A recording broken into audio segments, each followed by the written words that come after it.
ter uma entrevista hoje bastante interessante.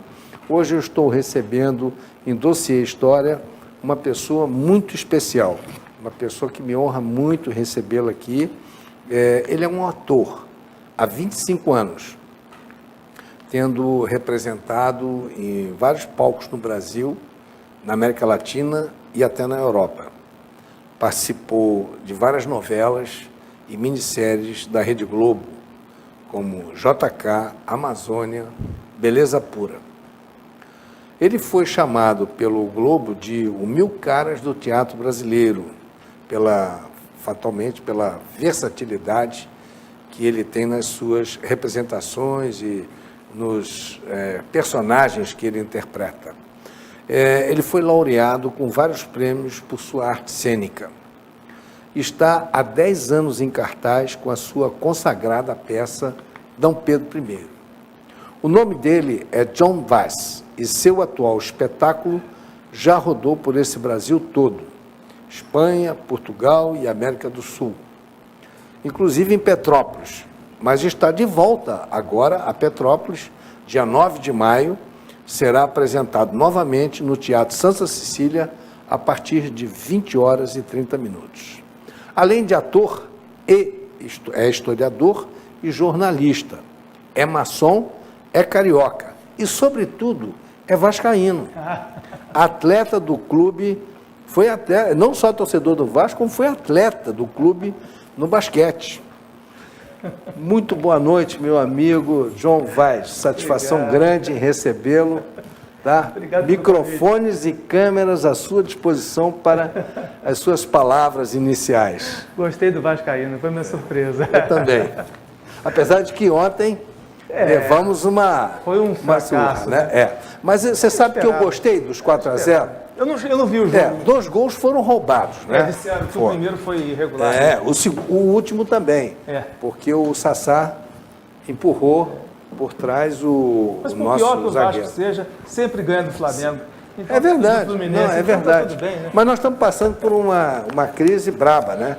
Porque além de nosso elenco hoje, grande parte do elenco está hoje no estaleiro, né? Nós perdemos também grandes valores, grandes jogadores. O Nenê né? foi embora, né? E o Vasco está com problemas financeiros. Então, eu tenho a impressão que essa derrota de ontem, ela vai mexer com o clube, vai mexer com o conselho, vai mexer com a diretoria. Tomara. Alguma coisa tem que acontecer, porque só a venda do Paulinho não vai resolver o problema financeiro do Vasco, né?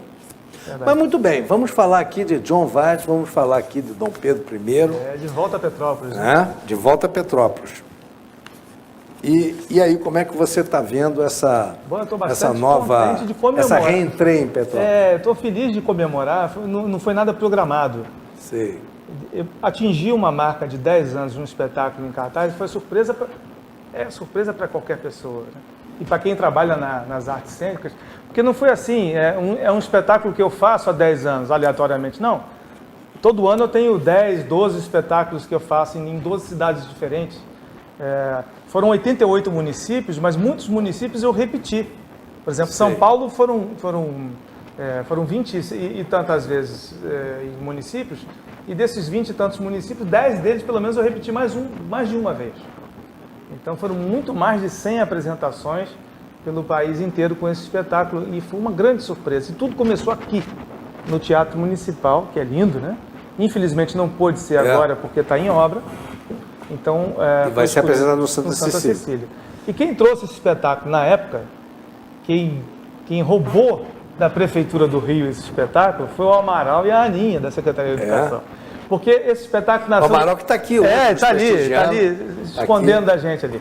Esse espetáculo foi patrocinado pela Prefeitura do Rio, que estava patrocinando tudo sobre a chegada da família real portuguesa do Brasil, fazia 200 anos, em 2008.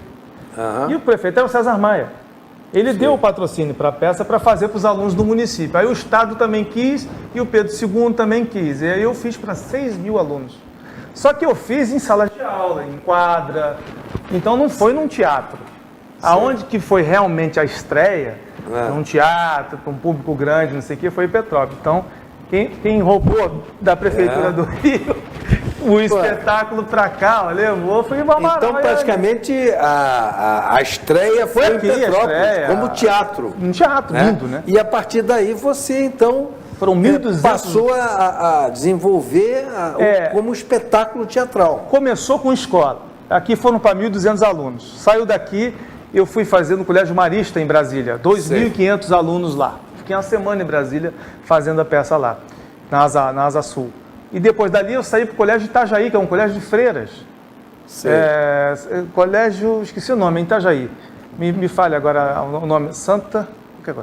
E era legal porque é o seguinte, é um colégio de freiras, padres, e tinha essa coisa da maçonaria, então foi ótimo porque eu desmistifiquei completamente essa questão, né?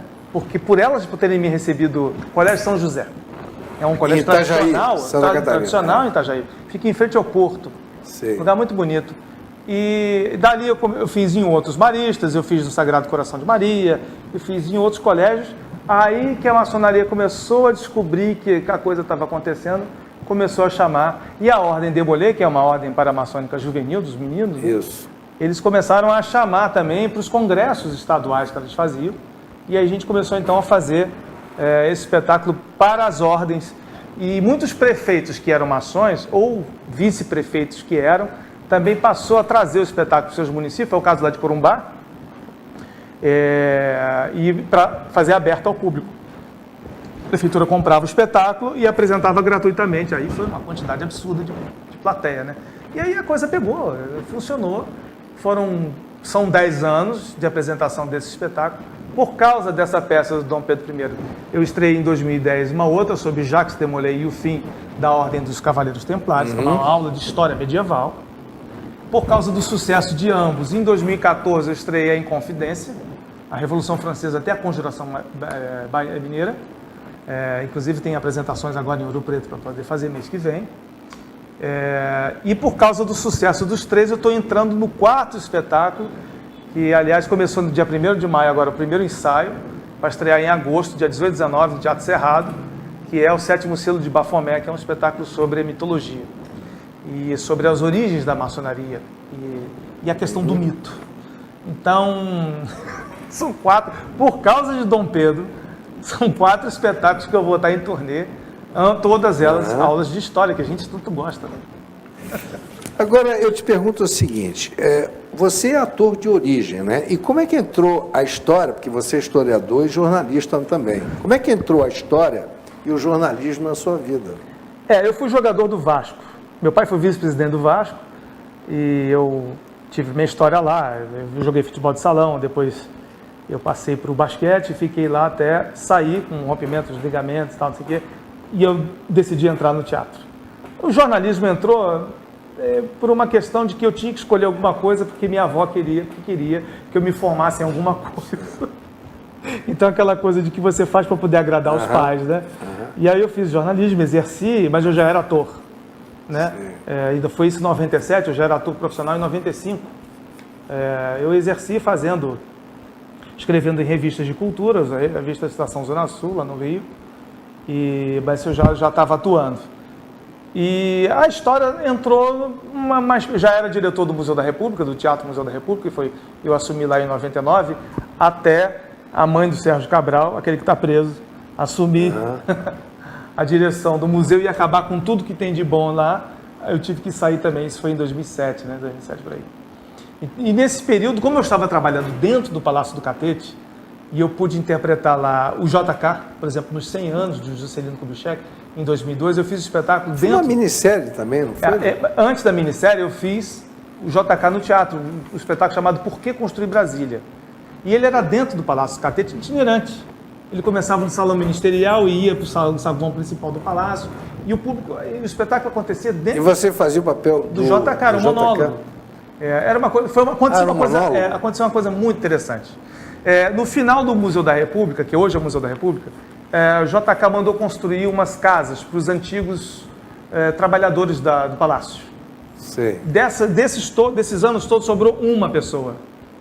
E ele estava lá no espetáculo. E existe uma das cenas finais da peça que o JK narra a despedida dele no Palácio do Catete. Eu desci essas escadas, e realmente foram aquelas escadas, Desci, olhei ao longe, estava lá o povo com lenços brancos nas mãos, em lágrimas. E aí quando eu caminhei lentamente, isso o JK falando. E aí eu passei por ele e falei assim, inclusive o senhor estava aqui. Aí o velhinho, a lágrima dele desceu, porque passou o filme na cabeça dele. Engraçado essa coisa de você fazer teatro, mas você está contando a história viva. Dentro do local que aconteceu, diante de uma pessoa que estava ali.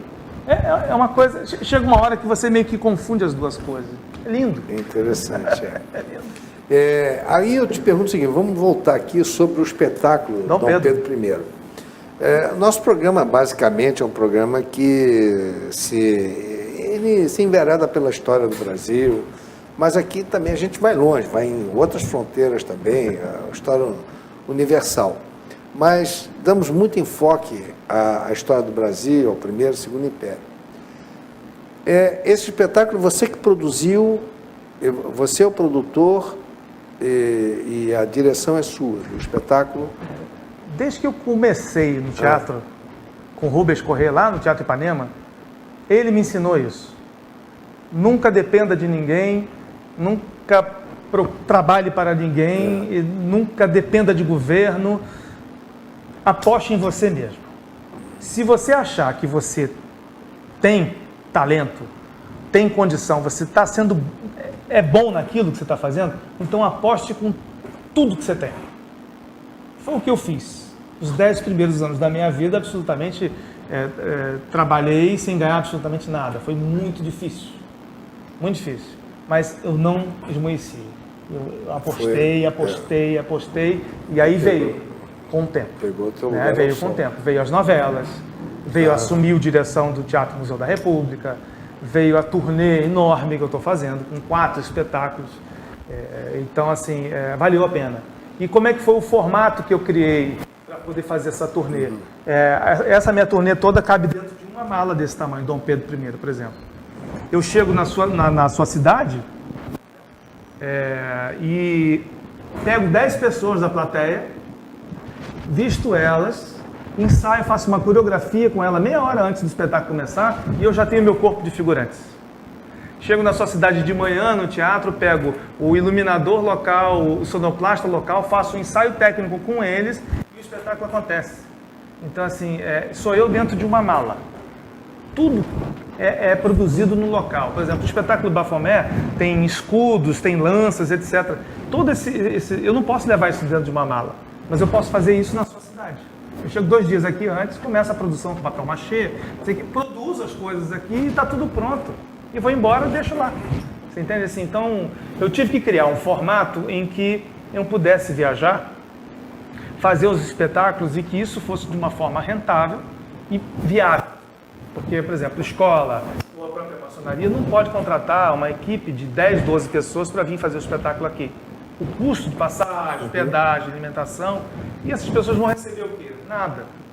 Então, assim, para quem não é patrocinado, porque existe uma elitezinha da turminha, e aí não interessa se é governo de Fernando Henrique, de Collor ou de Lula, é o mesmo pessoal, o mesmo grupo.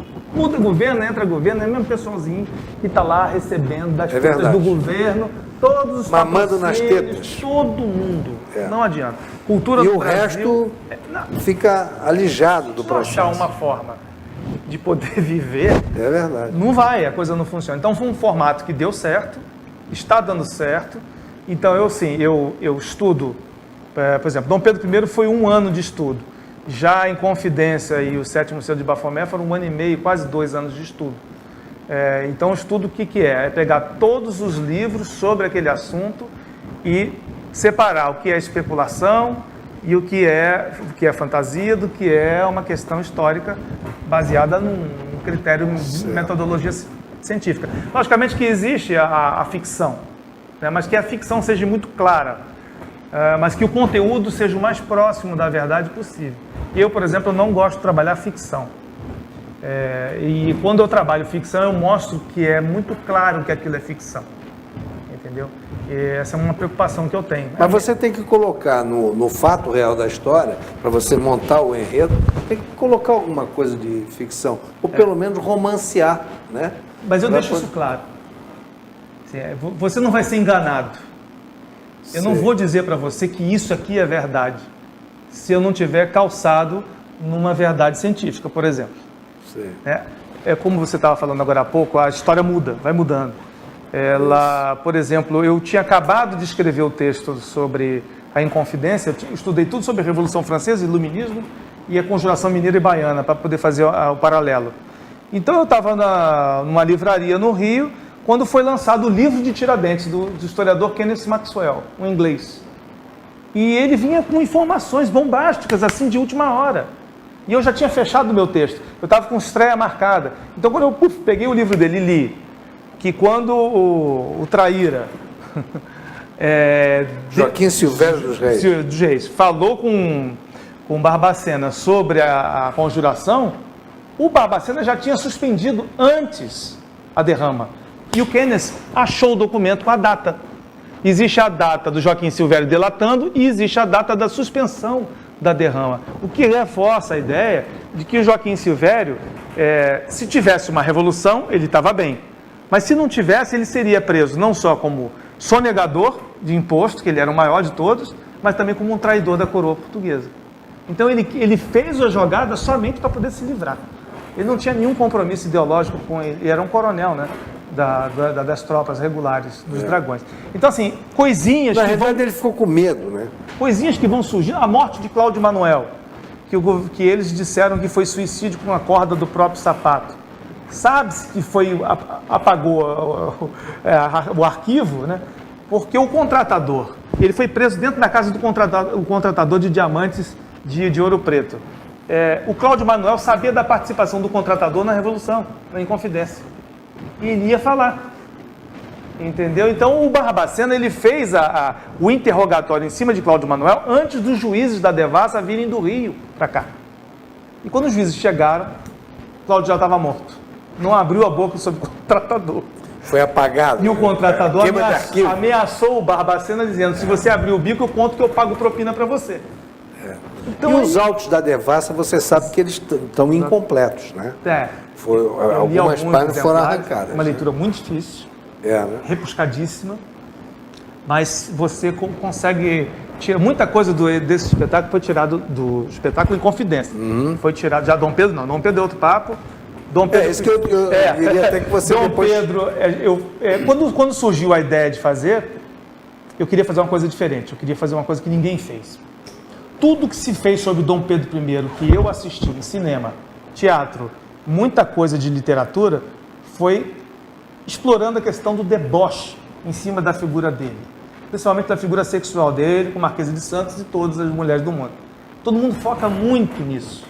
Mas uma pessoa não é só isso. E eu falo, poxa, um cara com 20 anos de idade que é príncipe e imperador e depois... Vocês querem o que de um cara de 20 anos que é imperador do Brasil? Gente, né?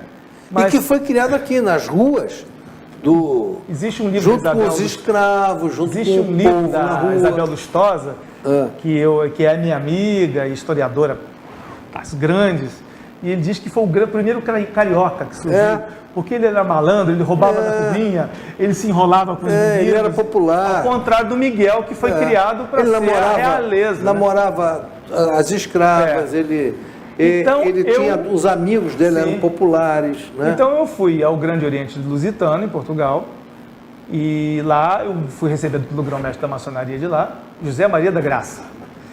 E tomamos um bom porto, como ele diz, e ali nós conversamos sobre Pedro IV. Né? E ele disponibilizou o que tinha de acervo, porque o Salazar, quando foi presidente lá, queimou todas as lojas maçônicas, mas alguma coisa sobrou. Então, com as fontes que eu tenho lá e com o livro do Grande Oriente do Brasil, que o Gobi lançou um livro sobre a história do Grande Oriente do Brasil, lá tem as atas de informação dos discursos do Zé Bonifácio, do Gonçalves Ledo, até a chegada de Dom Pedro I na iniciação dele, irmão Guatimozin, do rito adorinamita, quando ele foi iniciado lá. Então, assim, é uma fonte de pesquisa muito interessante que você tem ali nos berços. E essas fontes interessantes que ela preenche lacunas da história do Brasil que a gente estuda na escola. Então, assim, entre a chegada da família real portuguesa até o primeiro reinado, existem coisas que na história da maçonaria se preenchem. primeiro reinado, o dia do fico, da ida do Dom João para Portugal, o dia do fico e a regência do Dom Pedro, a regência de Zé Bonifácio, existem coisas que acontecem ali naqueles meses. E o espetáculo é exatamente isso, é essa mistura entre a história maçônica de Portugal com Dom Pedro, a história maçônica de Dom Pedro com o Brasil e a história do Brasil sendo preenchida por essas lacunas com essas informações que a gente não tem na escola. E dessas cenas, assim, qual que você destaca de importância no cenário todo? Porque Dom Pedro tem uma, embora o período dele de reinado fora curto, mas ele viveu intensamente todo aquele momento da independência do Brasil. E tem, por exemplo, uma passagem com o Lord Cochrane, e ele foi buscar o Lord Cochrane lá no Chile. Ele convenceu o Lord Cochrane, que era um almirante da Marinha Inglesa, que estava a serviço como mercenário para o Chile, e defendendo as costas do Chile, e ele conseguiu convencer o Lord Cochrane a vir para o Brasil, porque precisávamos de uma marinha para poder combater as invasões francesas, holandesas. Não, para combater a invasão portuguesa, porque logo depois da proclamação da independência do Brasil, o general Madeira desembarcou lá na Bahia.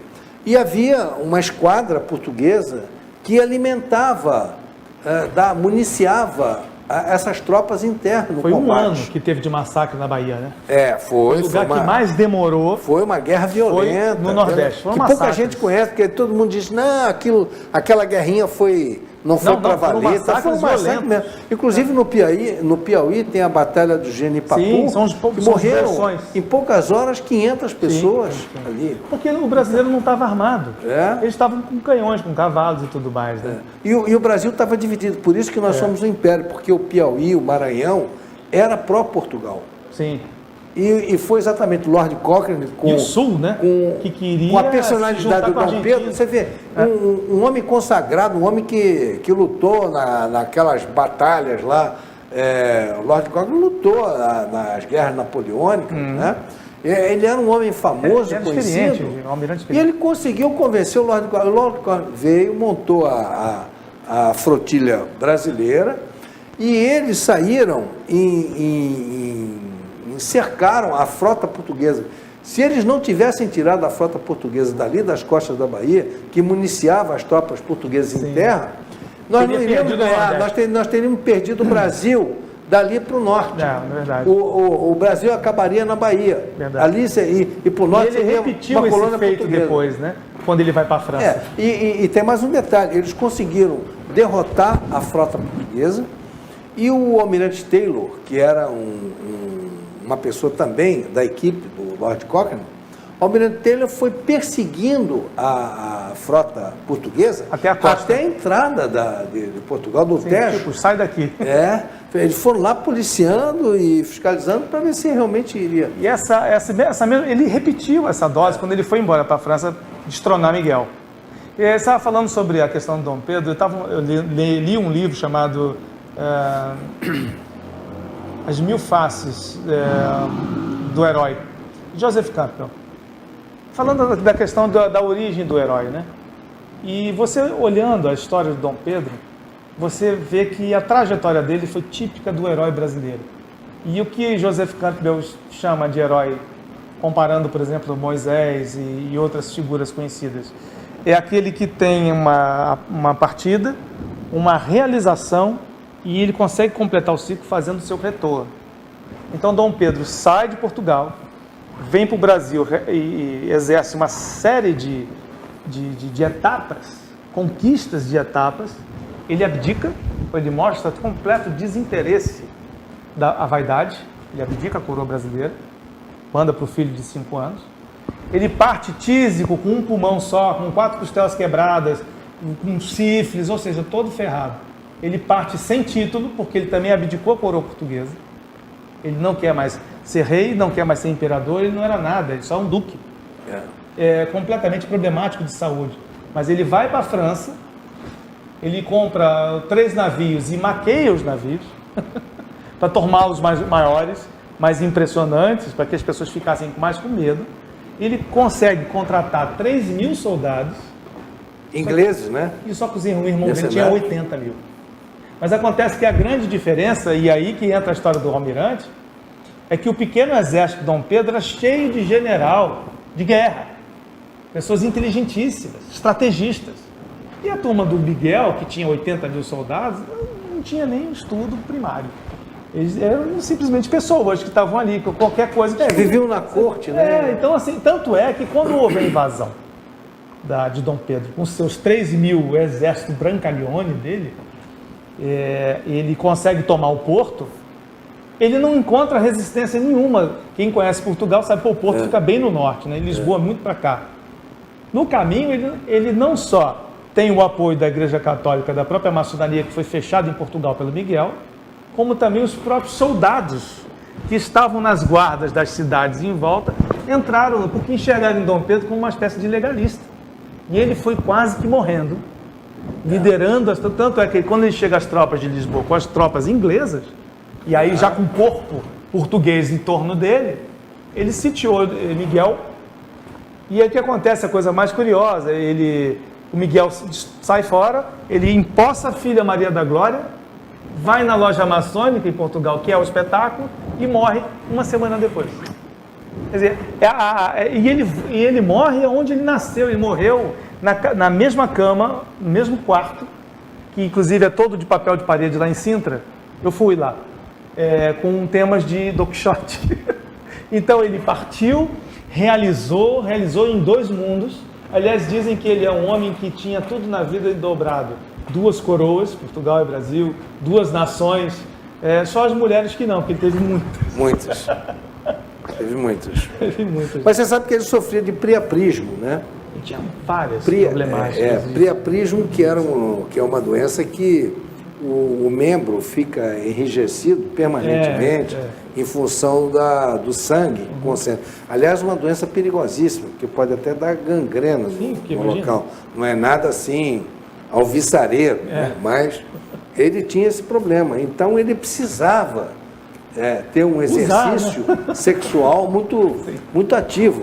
Então, conta-se, né, que ele se relacionava, ele gostava muito da Imperatriz, ele se relacionava com ela, depois que ele acabava, ele saía lá pelos túneis que ele tinha lá, da Quinta da Boa e ele visitava não só a Marquesa, uma irmã dela também. Uma irmã, a irmã que foi também uma grande amante dele. Foi várias, né?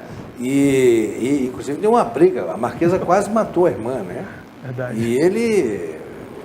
Foi um escândalo na época, que ele abafou, aquela coisa toda. Então, quer dizer, tem esse lado. Quando falam de Dom Pedro, só falam dessa parte. E você traz um enfoque histórico dele fundamental. Eu falo da relação dele com Leopoldina e da relação dele com Domitila, mas de uma forma sóbria. Perfeito. O espetáculo é um espetáculo sóbrio. Tem coisas engraçadas? Tem. Com o fato, por exemplo, dele ter comido ovos moles de Aveiro, em São Paulo, quando ele proclamou a independência, e aquilo ali trouxe um desarranjo para ele. Aquele ali é um momento engraçado do espetáculo, mas até isso não fala de forma desonrosa. Perfeito. A figura dele. A relação dele com Domitila, a relação dele com a Imperatriz Leopoldina, uma relação política. E aí, quando eu falo de Domitila, eu trago o Dom Pedro do príncipe para o homem. Eu falo que o que um homem e uma mulher precisam? De paixão, de cumplicidade, de amor, não de títulos, cargos e projetos políticos. Ele fala assim, eu só queria ser um homem comum, com uma mulher comum. Só queria isso, mas eu não podia. Aí vem a questão sóbria do príncipe. Por que não posso? Porque eu sou um monarca, eu tinha que escolher entre ficar com a minha amada ou jogar o Império do Brasil no lixo. Aí ele fala... em nome contrariando as minhas vontades, rejeitando os meus desejos, e em nome do Império do Brasil, rompo o meu relacionamento com a Marquesa de Santos, e caso com a Amélia, segunda Imperatriz do Brasil. Aí tem uma convulsão de tosse, cai no chão, e aí ele vai para a cadeira. O resto não conta não, que vocês têm que ir lá no Teatro assistir. Estaremos todos lá dia 9, hein, gente? Não esqueçam. Dia 9 de maio, agora é na próxima quarta-feira. Agora, quarta-feira. Quarta-feira. 20 horas e 30 minutos, no Teatro Santa Cecília. O meu amigo John Vaz estará lá reestreando em Petrópolis, né? Reestreando a peça, tem 10 anos. Essa peça, muito interessante. Mas você sabe que... Aí você toca alguma coisa com relação à guerra da independência, as guerras da independência? A independência do Brasil eu conto, sim. Não, mas as guerras depois que vieram, as guerras da independência... Sim, eu conto dos massacres que aconteceram no Nordeste, o tempo, como é que foram essas guerras. Logicamente que você não pode resumir 1808, 1834 de história em uma hora. Claro. Muitos são os detalhes. Exato. Não pode fugir do... ainda mais num teatro, né? É muita informação, né? Então, assim, mas as informações são dadas... logicamente que eu pontuo mais uma coisa do que a outra, mas eu quero que o público não pense muito. Eu quero que ele sinta mais, porque é uma história diferente da história dos Templários, que é um espetáculo que começa do fim, e eu me transformo em Saladino, e depois em Papa Clemente V. É um espetáculo muito mais dinâmico, mais violento fisicamente, tem fogueira, Inquisição. E você está atuando ainda nesse espetáculo Todos também? os 3 espetáculos estão em cartaz. Eu estou saindo daqui de Dom Pedro, e eu estou fazendo Tiradentes na semana que vem, na outra eu estou fazendo Jacques de Molay. E aonde são esses lugares? 4 espetáculos. Bom, agora vai ser em Belo Horizonte. Sim. Dia 19 de maio, vai ser num hotel, num congresso maçônico. E ali nós temos mais... Por isso que o Globo te deu essa... 1000 caras. Essa 1000 caras, né? Te qualificou como artista só do no espetáculo do Jacques de Molay, interpreto 4 personagens. Salomão, Irã Rabif, Jacques de Molay, Papa Clemente V e Saladino. 5, numa peça só. E como é que foi a tua aventura lá na Globo? A TV Globo foram 2 momentos. Foi o primeiro momento nos anos 90, quando eu fiz a Gangue do Matosão, a Vamp, novela Vamp, mas foi mais uma brincadeira, porque eu fazia tablado, e todos os meninos faziam tablado, que estavam nas novelas, estavam fazendo tablado também. A turma mais velha que eu era Alexandre Frota, Guilherme de Pádua, Humberto Martins, essa turma, Maurício Matar, essa turma era uma turma mais velha. E a nossa turma aqui, a turma mais nova, era do Moscovis, estava no início da carreira dele, nunca tinha feito televisão. A primeira novela que ele fez, nós fizemos juntos, que é Pedra sobre Pedra, em 91. Ele tinha um Fusquinha verde, que eu ia de carona com ele, da Projac para cá, no Fusquinha dele, verde. Agora ele deve estar dirigindo um Porsche, né? E era legal demais. Então, precisava de uma garotada para fazer a Gangue do Matosão, e o Flávio Silvino, que era filho do Paulo Silvino, humorista, né? Ele morava no mesmo condomínio que eu, no Nova Ipanema, na Barra. E aí a gente foi e fez, foi super gostoso. E eu tinha que morrer na novela. E aí quando eu morria o contrato acabava, não ganhava mais dinheiro. E eu ficava chorando com o Carlos Manga. Ficava todo mundo no quê? Não, eu mato os outros, aí deixa eu aí, um dia carnaval tá chegando. Aí eles conseguiram um trabalho para mim na novela das 8 para auxiliar o diretor Paulo Biratã, falecido já. E aí foi uma novela de ciganos e tudo mais. E aí a gente percebeu, ele xingava na salinha, na tenda que eles armavam, de que um dos atores, que tinha um monte de cena a cavalo, ele não sabia montar cavalo, ele morria de medo, ele montava, caía do cavalo parado. E ele, é possível contratar um ator que não sabe montar cavalo e tal, não sei o quê. E aí eu falei, Paulo, eu monto cavalo sem sela. Nasci montado em cavalo. Põe a roupa do menino, eu tinha 17 para 18 anos, né? Põe a roupa do menino e bota ele lá, xingando. E aí ganhei o papel, não do ator, porque assim, todas as cenas a cavalo tem que botar um menino. Me chamavam de menino. Aí de tanto me chamar de menino, o nome do personagem virou Nino. Foi minha primeira novela das 8. De lá pra cá, e comecei a minha carreira como ator mesmo, profissional. E quando o Chechel, do Globo, fez essa matéria do 1000 caras do teatro brasileiro, porque eu estava fazendo o Juscelino Kubitschek, dos 100 anos da morte dele, do nascimento dele, os 15 anos da morte do Chico Mendes, eu tinha feito o Chico, os 40 anos do golpe militar, eu interpretei João Goulart. Então, assim, foram datas com personagens importantes.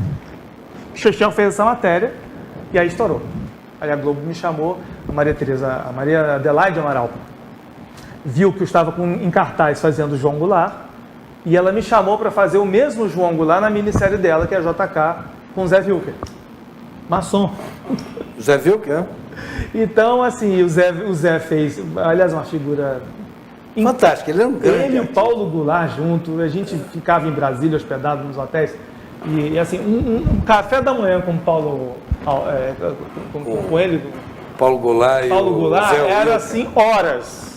Porque sabe aquele cara que é o contador de história, assim, e a família e tal, e assim, e todo mundo vai chegando e vai tomando um café, não acaba o café da manhã. E muitos anos, né, de bagagem. Era uma figura doce. E o Zé Wilker um sacana, brincalhão, ficava atrás da gente fazendo piada, cutucando. O Zé Wilker, coitado, ele morreu muito cedo, né? Ele morreu. E ele era um cara que cuidava muito da saúde, fazia uma dieta ayurvédica e tudo, mas ele fumava demais. Então, sem dúvida, acho que o cigarro foi uma pena. Levou mais talento que nós perdemos. Então eu fiz ali, dali eles me chamaram para fazer Beleza Pura, fazer outra novela ali na Globo também, e eu fiz. E aí veio a minissérie Amazônia, da Glória Pérez, que ela me chamou para fazer um comandante do exército boliviano, para brigar com o Alexandre Borges. Aí eu fiz essa minissérie, e logo depois a CNBB, a Pastoral da Terra, eles estavam com um projeto sobre a pastoral e tudo mais, e me contrataram para fazer nos Maristas o espetáculo sobre o Chico Mendes. Então foi encaixando uma coisa com a outra, né? E aí em 2008 veio os 200 anos da família real portuguesa do Brasil e vi Dom Pedro I, e aí estou aqui 10 anos depois. Muito bem. Nós estamos chegando ao final do nosso programa, eu só tenho mais 1 minuto, 1 minuto e 13. Eu quero aqui passar então rapidamente a palavra para você, se despedir do nosso público, fazer a sua mensagem, seu recado. Claro. Qual câmera? Espetáculo. Essa aqui. Essa aqui. Bom, muito obrigado, Petrópolis, por vocês terem me acolhido 10 anos atrás, voltando aqui à cidade de vocês. Espero que compareçam ao teatro no dia 9 de maio, às 8h30 da noite, lá no Teatro Santa Cecília, para que a gente possa ter esse contato de novo, tanto no espetáculo como no pós-espetáculo também, quando eu faço um debate sobre o tema. Aguardo você por lá. Obrigado. Muito bem. Meus amigos telespectadores cativos do nosso programa, quero agradecer a audiência e aqui renovando o nosso compromisso para quinta-feira da próxima semana, às 18 horas, com uma nova atração. E não esqueçam, a nossa reprise, que esse programa está muito interessante, tem bastante coisa, está muito rico, e a nossa reprise será domingo às 9 horas da manhã. Então, uma boa noite a todos e até a próxima semana.